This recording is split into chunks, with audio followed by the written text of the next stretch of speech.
let's be real. Humans are weird. As in, let's make up a rule because we're scared of our own shadow. Weird. Society isn't some grand logical system built on rational decisions. Oh no, a lot of our most accepted norms come from people freaking out, panicking in groups, and then just committing to the bit forever. So today we're diving deep into 8 social rules that didn't come from science, wisdom, or even common sense, but from collective paranoia. Yep, buckle up. It's about to get insecure in here. 1. Don't wear white after Labor Day, or else the ghosts of fashion past will haunt you. Ah, the sacred rule of the fashion gods. No white after Labor Day. Break it, and you'll be judged by every dead debutante from 1905. This rule comes from a time when rich people had to invent problems to feel superior. In the late 1800s, the upper class decided that wearing white was only appropriate during summer, especially while sipping lemonade on the veranda of their third vacation home.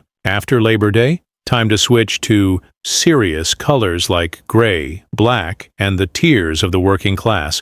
But here's the thing. This rule was never about seasons. It was about sniffing out the nouveau riche. If you wore white after September, clearly you didn't know the unspoken code, and therefore, you weren't old money. You were basically a raccoon in pearls, and yet somehow, over 100 years later, your Aunt Carol still whispers, "Oh honey, white pants in October," as if the ghost of Coco Chanel is going to strike you down.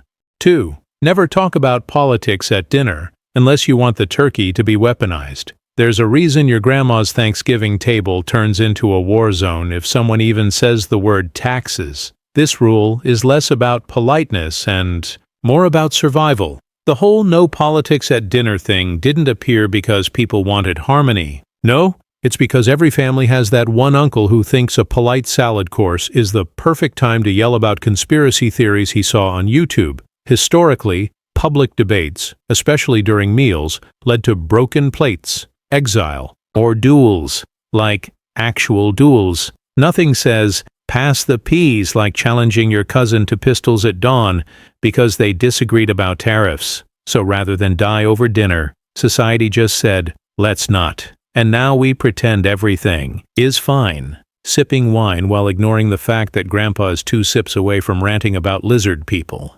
3. Always smile at strangers, because if you don't, you're probably a serial killer. Somewhere along the line, we decided that not smiling makes you suspicious. Like, if you're walking down the street without a grin plastered on your face, clearly you have a body in the trunk. This social rule was born from collective anxiety, not kindness. In post-war America, especially during the 1950s, everyone was told to put on a happy face. Why? Because anything less than sunshine and rainbows meant you were un-American, or communist, or sad. And sadness is contagious, so we trained ourselves to smile at strangers like malfunctioning animatronics, even if we're dead inside. Even if we just stepped in dog poop, smile, or Becky from HR will ask if you're okay, in that tone that means you're freaking everyone out. It's less about connection and more about peer pressure. You're not smiling because you feel joy. You're smiling because society told you it's the only way to prove you're not a threat. Welcome to the performance, folks. 4. Never sit in the front row. You might accidentally learn something. You'd think the front row is the best seat in the house, right? Wrong. Sit there and you might as well wear a sign that says, I want attention, followed by, please, bully me. This one stems from our primal fear of being perceived. The front row in school? You become the teacher's unpaid assistant. At church? The priest makes way too much eye contact. At comedy clubs? You will be roasted into another dimension. Somehow, as a collective, we decided the front row was dangerous. People avoid it like it's cursed. Sit there, and you're either too eager or too unaware of the social code. The safest seat? 3 rows back, slightly left, just visible enough to look engaged, just invisible enough to avoid being chosen to come up and demonstrate. We've all made this silent pact. No front row. It's too close to power. And by power, I mean spit range. 5. Always bring a gift to the party, or accept your fate as a social pariah. Imagine this. You show up to a birthday party empty-handed. The record scratches. Everyone turns. Did they come without a bottle of wine? Call the FBI. This rule has zero logic. You've been invited, right? That's your gift. Your presence is the present, but society said, nope, If you arrive without an offering, you are not one of us. This is ancient, by the way. People have been bringing offerings to hosts since cave times. Thanks for the mammoth roast. Here's a rock I found. It's all about appeasing the group and avoiding exile. Now, if you forget to bring anything, you spend the whole evening overcompensating. Oh, I didn't bring wine, but I brought vibes? Congratulations, you're now that guest. This rule wasn't born from generosity. It was born from fear. Fear of being seen as rude, or worse, cheap.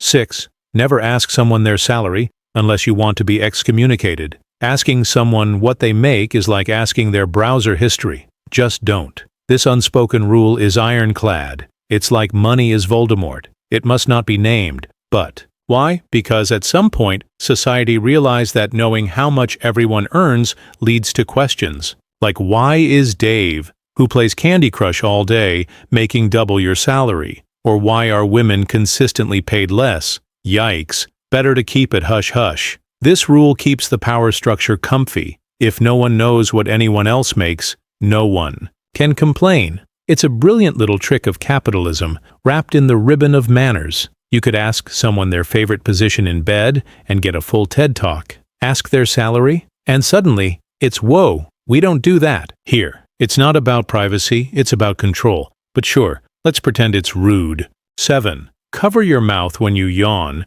because your soul might escape. Seriously. This one seems hygienic now, right? Yawning? Hand over mouth. Polite. Respectful. Civilized. But originally, people did this because they thought yawning could literally kill you. No joke. Ancient cultures believed yawning let out your soul, and if you didn't cover your mouth, a demon or a witch or your nosy neighbor could just snatch it. Mid-yawn, just yoink your soul right out. Gone. So people covered their mouths not to be polite, but to stop spectral theft. Fast forward a few centuries and the fear became more about looking uncultured. Like yawning in public was a moral failure. The horror, a tired peasant. Now, we do it automatically, not to stop demons. Although, honestly, it can't hurt. But because we'd rather people think we have gastrointestinal distress than boredom. Thanks, societal expectations.